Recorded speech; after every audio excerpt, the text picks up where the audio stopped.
வணக்கம் நண்பர்களே, welcome to my channel let's play fantasy. இன்னைக்கு நம்ம என்ன மேட்சுக்கான ப்ரெடிக்ஷன் பார்க்க போறோம்னா எம்ஐ வெர்சஸ் ஆர்சிபி மேட்சுக்கான ப்ரெடிக்ஷன் தான் பார்க்க போறோம். நீங்க அதுக்கு முன்னாடி நம்மளுடைய டெலிகிராம் சேனல்ல ஜாயின் பண்ணல அப்படின்னா மறக்காம ஜாயின் பண்ணிக்கோங்க. முக்கியமான அப்டேட் பிளஸ் ஸ்மால் லீக்குக்கான டீம்ஸும் மெகா கிராண்ட் லீக்ஸுக்கான டீம்ஸும் நம்ம சேனல்ல வந்து ப்ரொவைட் பண்ணிட்டு இருக்கோம். ஸோ மறக்காம நம்மளுடைய டெலிகிராம் சேனல்ல ஜாயின் பண்ணிக்கோங்க. அதே போல நீங்க இன்னமும் குபேரா ஃபேண்டசி ஆப்ல ஜாயின் பண்ணனாலும் ஜாயின் பண்ணிக்கோங்க. லிங்க் டிஸ்கிரிப்ஷன் பாக்ஸ்ல கொடுத்துருக்கோம். நீங்க குபேரால வந்து டியோ ஆப்ஷன் அப்படிங்கிறது பிளே பண்ணிக்கலாம். டியோ ப்ரோ அப்படிங்கிற ஆப்ஷன் இருக்கு. ஸோ நிறைய ஃபியூச்சர் வந்து இருக்கு. செகண்ட் இன்னிங்ஸ்ல கூட வந்து பாத்தீங்கன்னா டியோ இருக்கு, டியோ ப்ரோ இருக்கு, குயின்டோ மோட் இருக்கு. செகண்ட் இன்னிங்ஸ்லவே நம்ம கிளாசிக் நார்மலா விளையாடக்கூடிய ஃபேண்டசி விளையாடலாம். ஸோ மறக்காம ஜாயின் பண்ணிக்கோங்க. ஸோ இன்னைக்கு மேட்ச் வந்து பாத்தீங்கன்னா நம்ம எல்லாருக்குமே தெரிஞ்ச ஒரு பிச்சு தான் மும்பைல இருக்கக்கூடிய வான்கடே ஸ்டேடியம் நடக்குது. இந்த மேட்ச் வந்து பாத்தீங்கன்னா நான் ஏற்கனவே சொன்னேன், இந்த பிச்சில் வந்து லாஸ்ட் இயர் வந்து ஃபுல்லாவே ஹை ஸ்கோர் தான் போயிருக்கு. ஆனா முதல் மேட்ச் வந்து ஆர்ஆர் கிட்ட எப்படியோ வந்து பாத்தீங்கன்னா அது லோ ஸ்கோர் மேட்ச் ஆயிட்டு. அதனால ரெண்டாவது மேட்ச் வந்து அதே மாதிரி லோ ஸ்கோர் போகும்னு நினைக்காதீங்க. இது வந்து ஒரு ஹை ஸ்கோர் வென்யூ தான். பேட்ஸ்மேனுக்கு நல்லா சப்போர்ட் பண்ணக்கூடிய பிச்சு தான். ஃபாஸ்ட் போலர் வந்து நல்லா ஆதிக்கம் செலுத்துவாங்க அப்படின்னும் அதே மாதிரிதான் வந்து பாத்தீங்கன்னா நடந்தது. பிச்சு வந்து பவுண்டரி லைன்லாம் ரொம்ப சின்னது. ஆஃப் சைடு 63, லெக் சைடு 65, ஸ்ட்ரைட்லயும் 74 தான். ஸோ பிச்சு ரிப்போர்ட்டே நீங்க பாத்துக்கோங்க. பிச்சோட வியூவையும் நீங்க வந்து பார்க்கலன்னா தயவு செஞ்சு பாத்துக்கோங்க.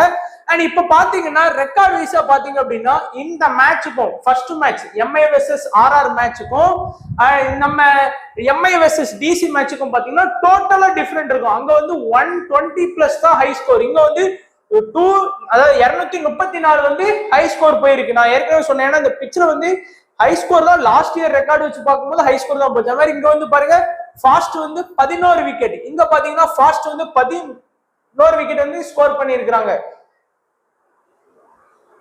சோ ஓரளவுக்கு பாத்தீங்கன்னா நல்லாவே வந்து பாத்தீங்கன்னா ஸ்கோர் பண்ணியிருக்கிறாங்க. அண்ட் மும்பை தான் வந்து பாத்தீங்கன்னா 2 மேட்ச்லயும் வந்து பாத்தீங்கன்னா அவங்க வந்து வின் பண்ணியிருக்கிறாங்க. அண்ட் இப்போ வந்து டோட்டலா வந்து பாத்தீங்கன்னா என்ன மாதிரியான ரெக்கார்ட்ஸ் நடந்திருக்கு அப்படிங்கிறத பார்க்கலாம். டோட்டலா நமக்கு வந்து 2 மேட்சஸ் வந்து நடந்திருக்கு. 2ல 1ல பேட்டிங் ஃபர்ஸ்ட், 1ல பேட்டிங் செகண்ட். 0ல இருந்து 150க்குள்ள 2 இன்னிங்ஸும் 190+ பாத்தீங்கன்னா 2 இன்னிங்ஸும் ஸ்கோர் பண்ணியிருக்காங்க. High score Mi 234 run score பண்ணியிருக்காங்க. லோ ஸ்கோரும் எம்ஐ தான் 125 ஸ்கோர் பண்ணியிருக்காங்க. ஸோ இப்போ ஹெட் டு ஹெட் ரிசல்ட் பார்த்தோம் அப்படின்னா இது வரைக்கும் ஆர்சிபிக்கும் மும்பைக்கும் நடந்த மேட்ச் வந்து பாத்தீங்க அப்படின்னா 32 மேட்ச். அதுல 18 வந்து எம்ஐ வின் பண்ணியிருக்கிறாங்க. ஆர்சிபி வந்து 14 வின் பண்ணியிருக்காங்க. 14 எம்ஐ தோத்துருக்காங்க. ஆர்சிபி 18 தோத்துருக்காங்க. இவங்களோட ஹை ஸ்கோர் 213, இவங்களோட ஹை ஸ்கோர் 235, இவங்களோட லோ ஸ்கோர் 111, இவங்களோட லோ ஸ்கோர் 122 ஸ்கோர் பண்ணியிருக்கிறாங்க. ஸோ இப்போ வந்து நம்ம டைரக்டா வந்து ப்ரெடிக்ஷன் வந்து ஸ்டார்ட் பண்ணலாம். ஸோ ஃபர்ஸ்ட் வந்து பார்த்தோம் அப்படின்னா நம்ம ப்ரெடிக்ட் பண்றது வந்து கொஞ்சம் டிஃப்ரெண்டா தான் ப்ரெடிக்ட் பண்றோம்.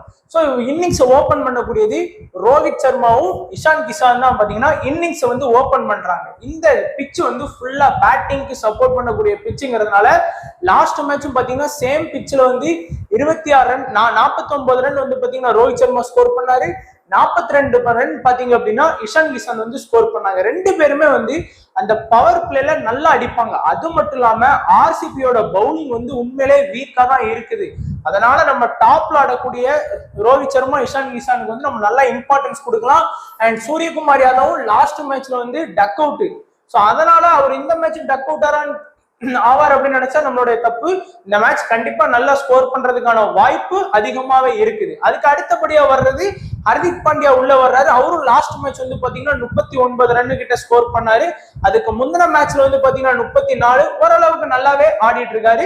அதுக்கு அடுத்து வர்றது திலக் வர்மா. சோ திலக் வர்மாவை பாத்தீங்க அப்படின்னா 25, 64, 32, 6ன்னு சொல்லி அவரும் எல்லா மேட்சுமே நல்லாவே ஸ்கோர் பண்ணிட்டு இருக்காரு. சோ நம்மளோட எய்ம் வந்து பாத்தீங்கன்னா அந்த ஒரு இப்போ எம்ஐ வந்து ஃபர்ஸ்ட் பேட்டிங் பண்றாங்க அப்படின்னா கண்டிப்பா 200+ தான்.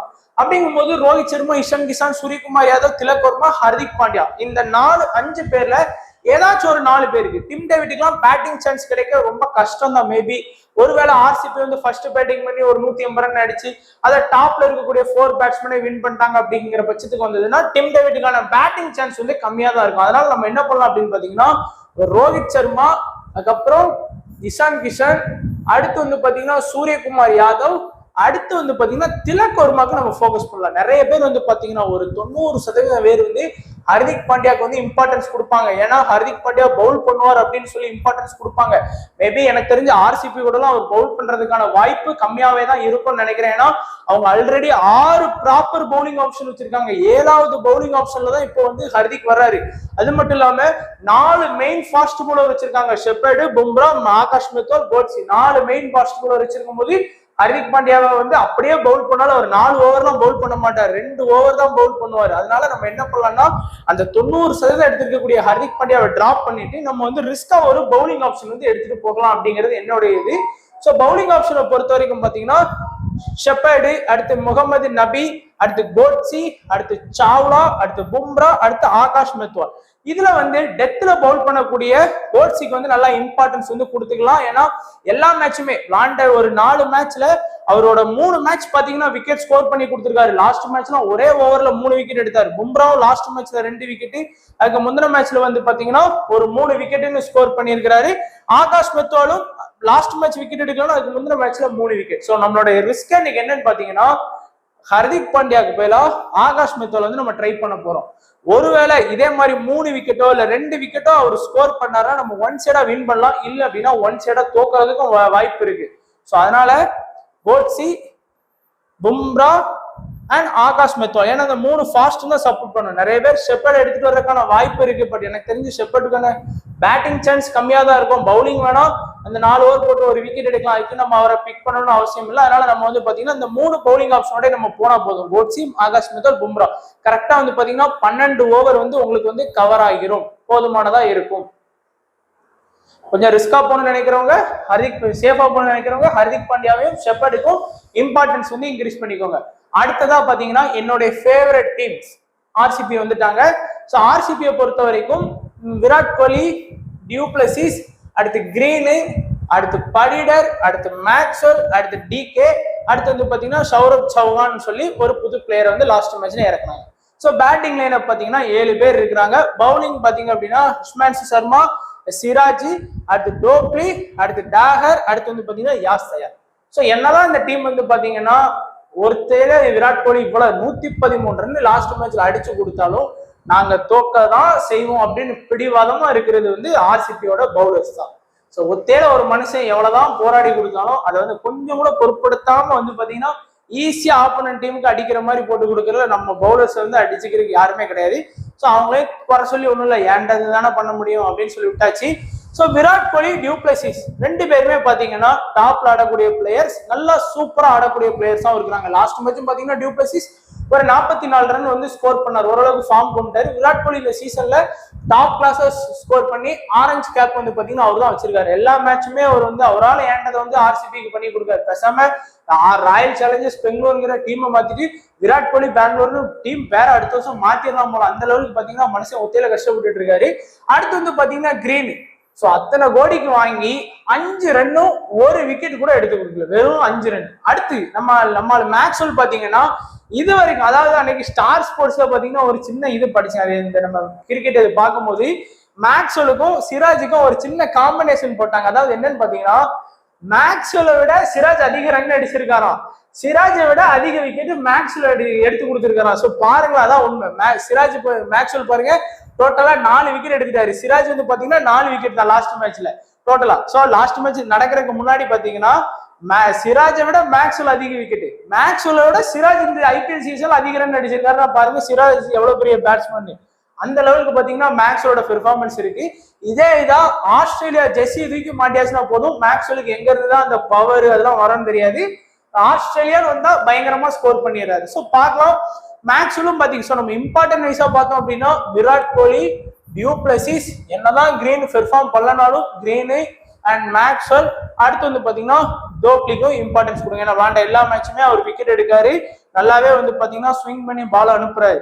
ஒருவேளை இன்னைக்கு மேட்ச்ல வந்து உங்கள்கிட்ட 2 ட்ரம்ப் கார்டு தான் இருக்கு. ஒண்ணு வந்து பாத்தீங்கன்னா படிடரை வந்து நீங்க வந்து ஒரு ட்ரம்ப் பிக்கா யூஸ் பண்ணி பார்க்கலாம், யாஸ் தயார் ஒரு ட்ரம்ப் பிக்கா நீங்க யூஸ் பண்ணி பார்க்கலாம். கிரீனுக்கு பதிலா படிடர் எடுத்து பார்க்கலாம் நீங்க மேபி. மேக்ஸ்வெலுக்கு பதிலா யாஸ்தயால கூட நீங்க தாராளமா பிக் பண்ணுங்க. பட் இது வந்து பேட்டிங் பிச், அதனாலதான் வந்து பாத்தீங்கன்னா நான் அகைன் மறுபடியும் விராட் கோலி, டியூப்ளசிஸ், கிரீன், மேக்ஸ்வெல்னு சொல்லி இம்பார்ட்டன்ஸ் கொடுக்க சொல்றேன். ஒருவேளை பேட்டிங் பிச் அப்படிங்கிறதுனால திடீர்னு கொஞ்சம் நல்லா ஸ்கோர் பண்றதுக்கான வாய்ப்பும் இருக்கும். ஸோ ட்ரம்ப் பிக்கா வேணா படிட்டர் வந்து யூஸ் பண்ணி பாருங்க. ஸோ அடுத்து வந்து நம்மளுடைய டீம் வந்து பாத்தீங்கன்னா சேஃபான டீம் தான் நம்ம கிரியேட் பண்ணியிருப்போம். Virat Kohli, du Plessis, Maxwell, green, dhobi 5 பேர் சேஃபு.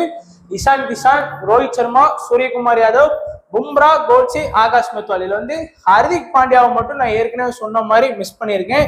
ஸோ ஆகாஷ் மெத்வால் இடத்துல நீங்க தாராளமா ஹர்திக் பாண்டியாவை ட்ரை பண்ணலாம். ஸோ ஆகாஷ் மெத்வால் 2 விக்கெட் எடுத்துட்டாரு அப்படின்னா நம்ம வின் பண்றதுக்கான வாய்ப்பு ஹர்திக் பாண்டியாவை விட அதிகமா இருக்கு. ஏன்னா ஹர்திக் பாண்டியா பேட்டிங் பண்ணி 50+ ரன் அடிச்சு கொடுப்பாரு. நம்பினீங்கன்னா அவர் எடுங்க. இல்ல ஆகாஷ் மெத்வால் 2 விக்கெட் எடுத்துவார் நம்பினீங்கன்னா இவரையும் ட்ரை பண்ணுங்க. ஆர்சிபி ஒன்றும் அவ்வளவு ஒருத்தா இது பண்ணல. திடீர்னு பேட்டிங்ல வந்து சொதப்பிட்டாங்க அப்படின்னா டாப்ல ஆடக்கூடிய இந்த 3 பேருமே மேட்சை பினிஷ் பண்றதுக்கான வாய்ப்பும் இருக்குது. அப்படியே இவங்க பினிஷ் பண்ணனாலும் ஹர்திக் பாண்டியாவுக்கு வந்து ஒரு 10 ரனோ 15 ரனோ அந்த மாதிரி அடிக்கிறதுக்கான வாய்ப்பும் இருக்கிற மாதிரி வச்சிருவாங்க.